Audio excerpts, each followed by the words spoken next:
Welcome to Focus on the Candidates. I'm Cynthia Pooler. My guest today is LaTonya Reeves, and she's running for Congress in the state of Minnesota. And she's going to talk about the two terrible assassinations that have happened within the past couple of weeks. So, LaTonya, what's your feelings about everything that's going on? We are under occupation from the federal government. And it's very sad today. I was born and raised here in Minneapolis, Minnesota. And to see armed troops on the National Guard, to see ICE agents with police across their back, long guns, it is very disheartening. It is very traumatizing. We've had two murders here and other shootings, along with people getting hit with rubber bullets, tear gas. For the first time in my life, I can say I've been tear gassed 3 times. I never thought that I would ever say such nonsense. And I'm 47 years old. Being out in community, standing up for what is going on, and they're just throwing tear gas at folks left and right, irregardless of the chemicals that are in the air, if children are nearby, those that may be sick. I've seen images on Fox News and various other channels where they saw all the tear gas in the air from an aerial view. I was standing out there on the 26th with that aerial view, and it was just very, very sad. Um, People outside of Minnesota, I think they almost can't believe this is actually happening. That I get phone calls. Are what we seeing true, or is it worse than what you're seeing? And I would encourage everyone to pay attention with their eyes. You're looking at something. Don't let the administration gaslight you that it's not happening. It is happening. We literally have ICE agents going door to door, as they did in Germany, Nazi Germany. They are opening doors, pulling people out of homes, ramming doors down, kidnapping people off the street based on the color of their skin and if they have an accent. This is the civil rights movement all over again, except for in the civil rights movement, it was a police state against community. We're fighting the federal government with community. This is unprecedented. And people really need to understand that what's going on here is not sustainable. We need leaders that are going to say, what's next? We just cannot continue to have this occupation here. And I know that's a strong word for some, but that's what's actually happening. When you have all these agents going door to door, pulling people over, ramming cars, messing with pregnant women, tear gassing people, children, it's almost as if the government is at war with one state simply because they don't like what Minnesota stands for. They don't like who our elected officials are. That's not sustainable. So I'm hopeful that there's a resolution at some point that they leave Minnesota. I'm a probation officer in my day job, so I'm pro law enforcement. But what's happening on the ground here, this is not law enforcement. This is literally people just coming and kidnapping you. If someone walks up to you that has no identifying marks or you've never seen them before, they don't have a police car, they run up to you and just snatch you. It's surprising to me that ICE appears to be shocked and surprised when people start screaming and hollering. They don't know who you are. You don't identify yourselves in some cases. You just run up to people and snatch them. We're living in 2026. You cannot just run up to people and snatch them off the street. And then you're arresting people and not giving them due process. Are U.S. citizens, people that have IDs, passports, and you're making a determination that their skin is too dark, has too much melanin, or their accent is too thick for you. That's what you're basing it on. Unconstitutional. Well, the two murders, they were both white people. Yes. And Yeah. so I've been thinking about that. And I've been talking to some other folk with the NAACP. And it's almost interesting because they appear to get more triggered, the ICE agents, when the whistles go. I don't know if it's psychological, but when the whistles start going, they appear to get more aggressive when we're looking at the video or when we're standing outside watching them, as I was on 3 separate occasions. Um, but yes, murdering two constitutional observers who just wanted to protect their neighborhood, wanted to protect their community members. Um, Mr. Preddy literally was coming by the donut shop. I don't know if he was in the donut shop, but this narrative nationally is that he came to a protest with a gun. He was Mhm. standing on a corner in front of a donut shop, which he's allowed to do on a day that was a morning. He was doing whatever his routine is. He's allowed to carry a weapon. He does not. He's not a convicted felon in Minnesota. You can carry a weapon. You can carry ammunition. So they're villainizing him, saying he shouldn't have done all these different things when he literally was just there, standing on the street as a constitutional observer, recording what he was seeing and trying to protect a woman that appeared to have fallen, and he lost his life for it. It's chaotic. It's unprofessional. And if you're going to have ICE agents on the street allegedly trying to pick up criminals, then you need to have professionals doing it. But that's not what we have. So until the administration gets it right, they have to leave Minnesota. It's unsustainable.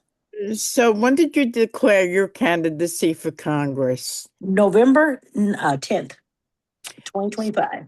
So when you declared your candidacy, I bet you never dreamed that something like this would happen. I did not. I did not. We heard Kamala Harris when she said that Trump would use the army, the National Guard, whatever he wanted to do against citizens. You heard the rhetoric, but you never really thought it was going to actually happen the way it's happening now. So I did not expect this, especially for Minnesota again to be ground zero for civil unrest. Hmm. So when you talk to people, when you go around campaigning and you talk to your potential constituents, uh, are they scared? What's their feelings? I've talked to so many people. On one hand, people are desensitized. They are saying people voted for this. They're saying it's not our fight. Then you have folks in the middle that are saying this can't happen. I want the criminals gone, but this can't happen this way. And then you have folks that are just very upset. They don't care about nothing about no whatever they may have done. They don't care. They don't want the citizens snatched off the street. And so we have a wide gamut of opinions here. For the most part, though, people I'm talking to know this is wrong. They know that what the federal administration is doing in Minnesota is wrong, that it's not constitutional, that it's not keeping us safer, it's actually causing us more harm. You have people literally standing outside and you're spraying bullets. You could hit a child. We have people throwing firecrackers underneath gas vehicles, exploding. Really? It's a lot going on here. Yes, there's a lot going on.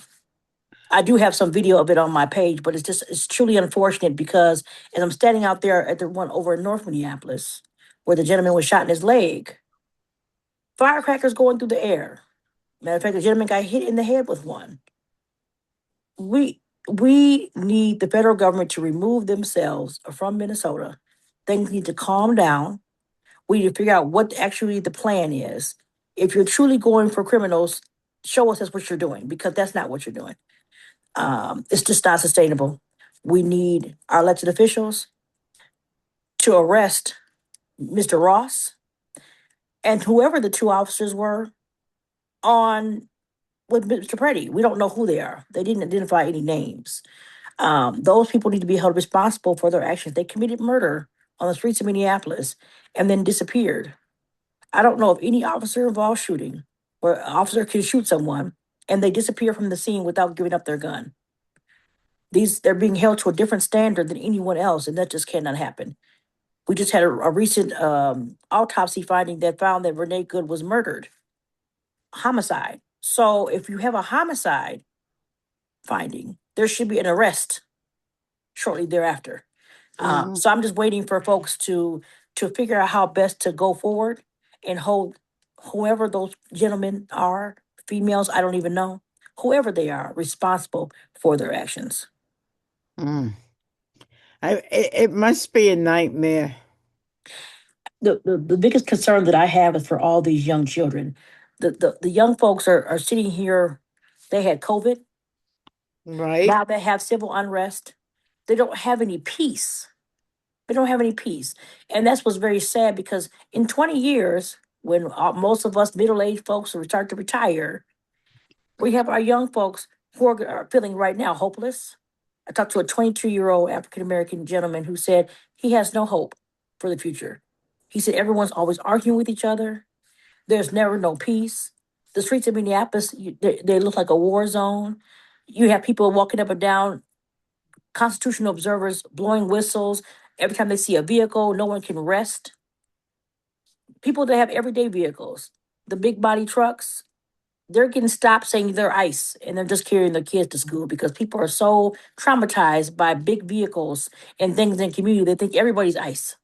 It's just we're in a trauma response here in Minneapolis, and it can't continue. These young folks need to know that people are going to fight for them to have a safer future, one that's sustainable with climate, with all of our policies, but in particular, watching armed guards on the streets. That's not what I want for my three children. I'm scared. Scared about my sons coming in contact with ICE because they're young, they're black, and they will act up if someone snatches them off the street. They would my oldest son won't know what to do if someone comes snatching them off the street. Mhm. They're already scared of the police because of George Floyd. So it's an environment here that we need to really be mindful of and what damage is causing to our citizens here. I think we're looking at the ones that are being arrested, but the ones that are being left behind are just as traumatized, don't know what to do. The families where their breadwinner is now snatched and put on a plane somewhere to Texas or wherever they're sending them with no information until they land. This is not America. This is not what we're supposed to be. And I want us to get back to what our Constitution says. So what caused all this turmoil? Why is this happening? So there's many things people think as to why this is happening. I believe that we are the epitome of Trump's agenda here.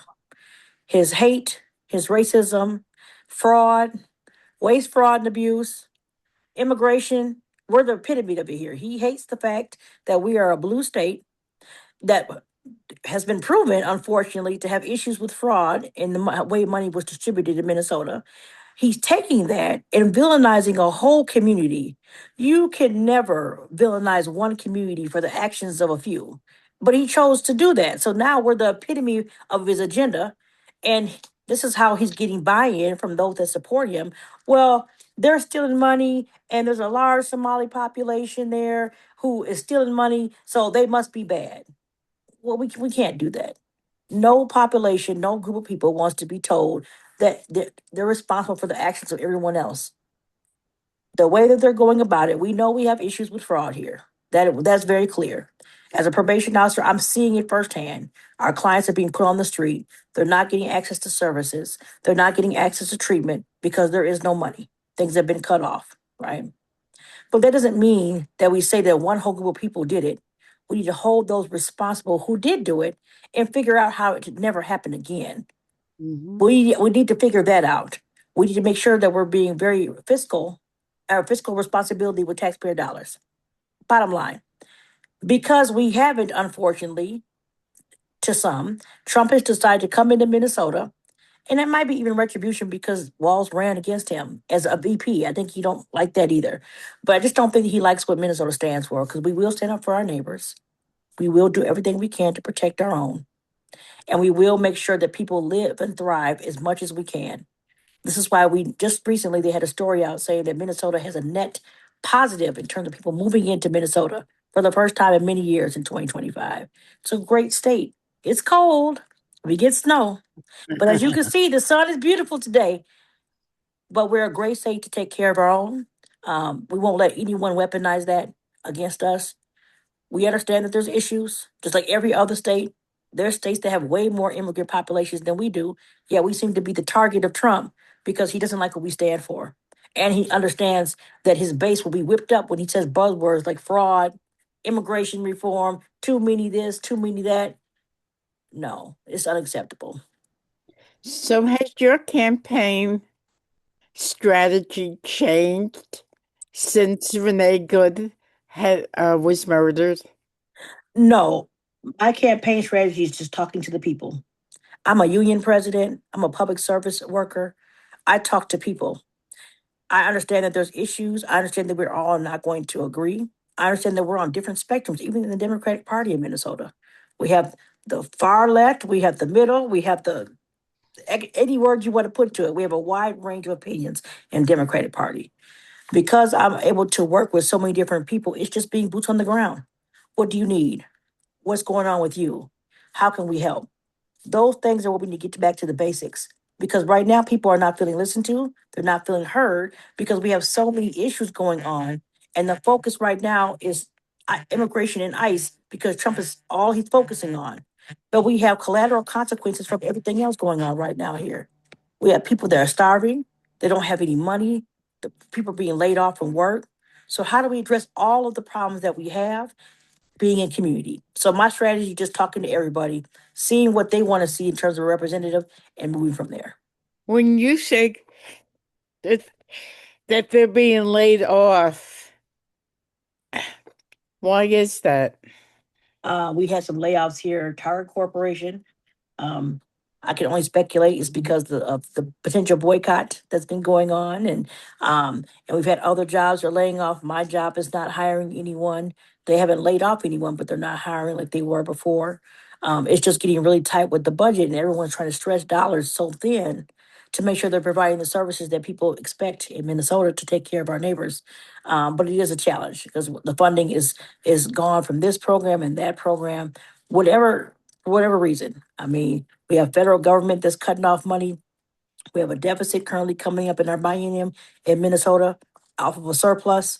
And so we can't tax our property tax owners, our property owners to death. So we need to figure out other ways to get the money coming in to support the programs that we have that support our neighbors. And we need to do that because if we don't support our neighbors, crime goes up. People Right. will find a way to survive. So they need access and low barriers to things that they need. So it's gonna be a challenge to figure out how to fix the issues here, but we have to do it. So, has anybody from Washington come down and spoken to the people in Milwaukee?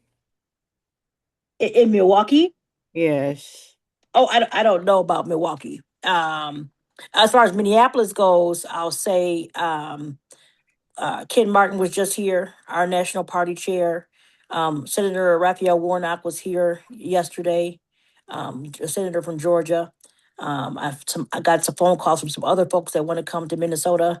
I'm a DNC member, so people are calling, checking on us, see how we're doing.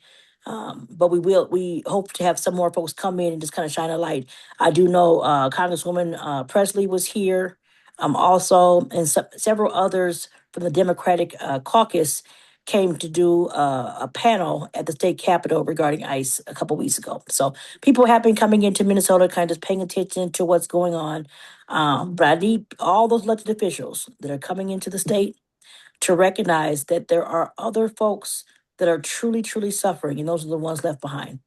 And so we need to figure out to tell their stories, to assist them with what's going on. So work in progress, but glad people are paying attention. So, as you campaign, since these murders happened, have you changed your strategy any? Other than going out in community and talking to people, I'm still doing the same thing I'm always doing, talking to folks and figuring out what their needs are. This is going to be a grassroots ground campaign, right? Just talking to the folks that don't show up in our political process. The last primary, about 110,000 people showed up in a primary with Ilhan Omar and Don Samuels. CD5 has about 700,000 residents. There's a big discrepancy between who's showing up in the primary and who's actually here. So my goal is to engage as many of those folks that did not show up in the last two cycles as possible, because again, they deserve to be heard in our process, and that's my goal. Okay, okay. I watch the news all the time and I watch what's going on. Are you satisfied with the way this is being reported? Um, the news channels are so different. So I look at all of the channels that I can get my hands on. And so Fox News is making it appear that we're just a bunch of people running around with sticks and beating everybody up and cussing everybody out and beating up the officers. And then other channels in other news areas are saying no, there really is a problem on the ground. We need to be figuring out what's really going on. There's something going on here. And they're talking to the people on the ground and they're coming in and interviewing people. So I can appreciate that we all may not think the same way, but I really wish people would cover what is going on because I think that people who think nothing is going on here seriously enough are getting misinformation from whatever news source that they choose to listen to. Um, I don't consider myself someone who deals with hyperbole, but I do know right now we are occupied by the federal government. And until they leave out of Minnesota and allow things to calm down, we're going to continue to have people in the streets marching for their neighbors, trying to protect their neighbors. We have school moms walking up and down the street to make sure the kids can cross the street and get home. We have people getting up early in the morning, getting to bus stops, and making sure all the kids get on the bus safely without no one snatching them. Suburban moms making sure, in their privilege, that they go out there and help these young kids and help these parents. They're walking employees to their cars to make sure they can get in their car and drive off. That's what we're living in. This is not how it's supposed to be in an American city. We are supposed to have the freedom. What I've realized after all of this is we have significant immigration issues. We know that there's issues with our immigration system, but we need to be talking about how to make things go more efficiently and faster. We Mhm. have people that have been living here for 15, 20 years that have contributed to the community. They've done everything they can to show that they want to be here, they want to be a part of society, and they're being snatched off the street because they didn't get paperwork fast enough. Or they went to the asylum hearings and they said, oh, no, you got to leave. Though they're doing it the legal way. That's how they're supposed to do, right? They're supposed to go to their court hearings, show up like they're supposed to, and you're still saying they're not doing things correctly. We have a different standard of immigrants based on the color of one's skin, and that cannot continue. Mhm. So, your final thoughts, LaTonya? My final thoughts are thank you all for paying attention. Thank you for listening to the voices on the ground about what's actually going on. What we need to see in this congressional district is a candidate who will fight for everyone and everything. We need to tone the temperature down. We have folks arguing left and right about personal agendas, about all these other things. And who's getting left behind are the people that can't afford to go to work. They can't afford food. They don't show up in our process. They think no one cares about them. They think that the candidates just say a whole bunch of words and yet are not speaking their language. We've got to come back to community. That's one of the reasons why we lost in 24. We didn't listen to community. The workers, they were talking loud and clear about what they were not getting, and yet we still lost in 24. So now I want to be the candidate that listens to all those same people, get them involved in our process, show them the Democratic platform and how beneficial it is for a community, and bring them on board into the Big Ten. So, whenever there's a new development that you feel has to be spoken about, would you come back on Focus on the Candidates to talk about them? I will. Thank you so much. So Absolutely. you've been listening to LaTonya. I'm sorry, LaTonya Reeves. I'm Cynthia Pooler. This is Focus on the Candidates. And if you like this show, please subscribe to my YouTube channel. LaTonya, thank you. And thank you, Thank you. everybody, for listening. Have a wonderful day. Thank you so much.